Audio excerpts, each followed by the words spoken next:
ज्यांना आपण आजपर्यंत एक 4-4, 5-5 टर्म संधी दिलेली आहे, अशा लोकांना अपन त्यांची जागा दाखवण्याची ही वेळ आहे कि भाई इस बार वो एमआईएम के माध्यम से मुझे उम्मीदवारी देंगे और मैं ये दोनों दिग्गजों को मैं इनकी डिपॉजिट जब्त करने की पूरी ताकत रखता हूँ। बदल हवा असेल तर चेहरा नवा निवडावा लागेल। विकास कामं अजिबात नीट होत नाहीत, निकृष्ट दर्जाची आहेत। त्यामध्ये टेंडर तोंड बघून दिलं जातं, आपल्या लोकांची बिलं काढायची, या प्रकारे भाजपचा कारभार चालतो। भाजपला थांबवायचं असेल तर खरं मी सांगू इच्छितो की एमआईएमला आणावं लागेल। नुकतंच आत्ता आपले महापालिका आयुक्त साहेब यांनी जे आरक्षण सोडत जाहीर केलेले आहे, ह्या जाहीर केलेल्या आरक्षण सोडतीबद्दल सर्वप्रथम मी आयुक्त साहेबांचं अभिनंदन करतो। आणि त्याचप्रमाणे प्रभाग 20 ह्या प्रभागातनं मी मुहसिन शेख इच्छुक म्हणून नगरसेवक पदासाठी पुन्हा प्रयत्न करत आहे। तरी आज जे आरक्षण सोडत झालेलं आहे, हे आरक्षण सोडत अतिशय व्यवस्थित झालेलं आहे। आणि प्रभाग जे आहे आमचं प्रभाग नंबर 20 हे 2 प्रभागांना मोडून एक प्रभाग झालेला आहे। प्रभाग 20 आणि प्रभाग 21 जुनं जे होतं त्यांना मोडून आता एक प्रभाग झालेला आहे, प्रभाग 20। याचा अर्थ असा आहे की हा जो प्रभाग आहे हे कोणासाठीही मूळ प्रभाग किंवा हे माझं बालेकिल्ला असं कोणीही समजून घेण्यासारखं प्रभाग झालेला नाही आहे। हा प्रभाग जे आहे नवीन पद्धतीने झालेला आहे, हा ग्राउंड नवीन आहे। तर मी प्रभागातील सर्व जनतेला एक आव्हान करू इच्छितो की हा प्रभाग ज्या पद्धतीने नवीन स्वरूपामध्ये समोर आलेला आहे आणि प्रभागात काय विकास झालेला आहे हे प्रभागातील दोन्ही प्रभागातील जे आता एक प्रभागामध्ये आहेत, ह्या प्रभागातील नागरिकांना हे कळून चुकलं आहे की इथं विकास काय झालं का नाही झालं आहे। तर ह्याच्या पुढं येणाऱ्या निवडणुकीमध्ये मी प्रभागातील जनतेला एक आव्हान करू इच्छितो की आपल्या प्रभागाचा जर विकास करायचा असेल तर बदल हवा असेल तर चेहरा नवा निवडावा लागेल। तर यावेळेस युवकांना प्रभागातील नागरिकांनी संधी द्यावी असं मी प्रभागातील नागरिकांना आव्हान करतो। आणि अतिशय चांगल्या पद्धतीने प्रभाग रचना झालेली आहे आणि आरक्षणसुद्धा अतिशय व्यवस्थित झालेलं आहे। तर मी नागरिकांना परत एकदा एक आव्हान करतो की तुम्ही विचारपूर्वक आपलं मतदान जे आहे विचारपूर्वक मतदान करावं।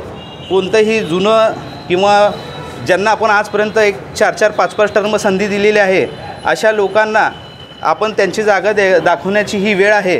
कारण आजपर्यंत प्रभागामध्ये प्रभाग 20मध्ये नई जिंदगी परिसरामध्ये काय विकास झाला आहे हे स्थानिक लोकांना त्यांना सगळ्यांना माहीत आहे की आपल्या प्रभागामध्ये विकास झालेला नाही आहे।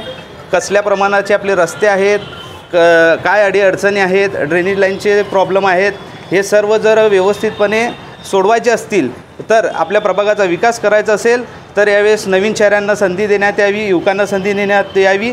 तर आपणाला एवढंच आवाहन करतो की बदल हवा असेल तर चेहरा नवा निवडावा लागेल। धन्यवाद।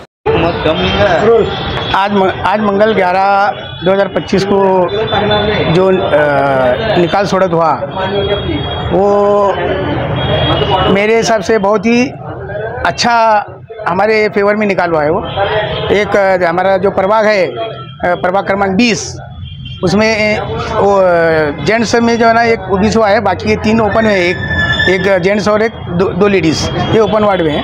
और मैं 2057 का मैं बाबा मिस्त्री के सामने विरोध में ठहरा था।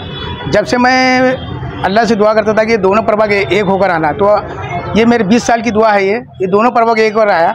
और ये जितने भी यहाँ के जो नगर सेवक हैं, जो जहाँ का विकास नहीं हुआ, अब वो विकास की ये करने का काम अब एमआईएम के माध्यम से मैं वहाँ का उम्मीदवार हूँ। और फारूक भाई शाब्दी पर मेरा पूरा भरोसा है कि भाई इस बार वो एमआईएम के माध्यम से मुझे उम्मीदवारी देंगे और मैं ये दोनों दिग्गजों को मैं इनकी डिपॉजिट जब्त करने की पूरी ताकत रखता हूँ। हाँ, तर जे आरक्षण जाहीर झालेलं आहे त्याच्यावर काय आपली प्रतिक्रिया? भरपूर इच्छुक उमेदवार आणि भावी नगरसेवक हे आजच्या आरक्षण सोडतीची वाट बघत होते की आरक्षण जाहीर झाल्यानंतर त्यांना त्यांची भूमिका ही मांडता यावी किंवा कशा पद्धतीने त्यांनी उतरायला पाहिजे याबद्दल ठरवण्यासाठी आजचा दिवस हा खूप महत्त्वाचा होता। आता आज आरक्षण सोडत जाहीर झालेले आहे, सगळं काय क्लिअर झालेलं आहे। यानंतर मोर्चे बांधणीला सगळ्याच उमेदवारांकडून सुरुवात होईल। जे काय उतावळे होते की जे गुडघ्याला बाशिंग बांधून मी भावी नगरसेवक म्हणून असं फिरत होते, आज नेमकं त्या ठिकाणी ज्यावेळेस महिला आरक्षण जाहीर झालं तेव्हा त्यांच्या स्वप्नावरती पाणी फिरल्यासारखं झालं. त्यामुळे उतावळेपणा हा राजकारणामध्ये अजिबात उपयोगाचा नसतो. महत्त्वाची गोष्ट आता ही असेल सोलापूरच्या जनतेसाठी की भाजपला जोपर्यंत सत्तेपासून लांब ठेवत नाही तोपर्यंत सोलापूरचा विकास होणार नाही, हे सोलापूरच्या जनतेनं लक्षात ठेवलं पाहिजे. विकास कामं अजिबात नीट होत नाहीत, निकृष्ट दर्जाची आहेत. त्यामध्ये टेंडर तोंड बघून दिलं जातं. आपल्या लोकांची बिलं काढायची या प्रकारे भाजपचा कारभार चालतो.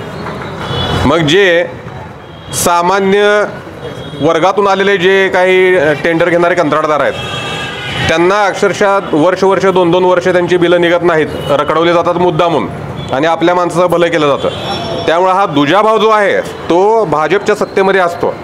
ही झाली पहिली गोष्ट. एक तर त्यांच्या जवळच्या लोकांना ते टेंडर देतात, करतात, निकृष्ट दर्जाची कामं करतात आणि सोलापूरकरांच्या तोंडाला पानं पुसायचे काम हे भाजप सरकार दरवेळेस करत आलेलं आहे आणि यानंतर देखील करेल जर संधी दिली तर त्यांना. त्यामुळे त्यांना अजिबात संधी न देता त्यांना सत्तेपासून जेवढं लांब ठेवता येईल तेवढं लांब ठेवावं आणि सोलापूरच्या जनतेनं विकासाला जर निवडा असेल तर भाजपला सत्तेपासून लांब ठेवणं. स्मार्ट सिटी असेल, अमृत योजना असेल, सगळे निकृष्ट दर्जाची कामं झाले, सगळ्यामध्ये घोटाळा झालेला आहे. त्याच्यामध्ये आंदोलनं होऊन देखील त्यांच्यावर कारवाई होत नाही. त्यामुळे सोलापूर जनतेने त्यांना लांबच ठेवणं हे गरजेचं आहे. धन्यवाद. सर, जे आरक्षण आज डिक्लेअर झालेलं आहे काय प्रतिक्रिया त्याच्यावरती आपली? जे प्रभाग 18मध्ये जे आरक्षण डिक्लेअर आहे ते आमच्या मनासारखं झालेलं आहे आणि OBC पुरुष 2 महिला सर्वसाधारण 1 पुरुष सर्वसाधारण असं झालेलं आहे प्रभागात. आणि नक्कीच तिथं नक्कीच MIMचे नगरसेवक निवडून यासारखं झालेलं आहे एवढं मी सांगू इच्छितो. आणि नक्कीच तिथं भाजपचं काहीच काम झालेलं नाही. जे निवडून आलेले नगरसेवक आहेत त्यांचे आत्तापर्यंत तोंडसुद्धा बघितले नाही. लोकांना नाव पण माहीत नाही की बाबा गेल्या टायमाला कोण नगरसेवक इथं उभा होते भाजपचे, खास करून त्यांचे नावसुद्धा पण माहीत नाही. जसं आता आमचे अमित भाईंनी जसं सांगितलं की बाबा भाजपला थांबवायचं असेल तर खरं मी सांगू इच्छितो की MIMला आणावं लागेल. यावेळेस बदल होईल का 18मध्ये? नक्कीच होणार साहेब. कारण की तिथं भाजपला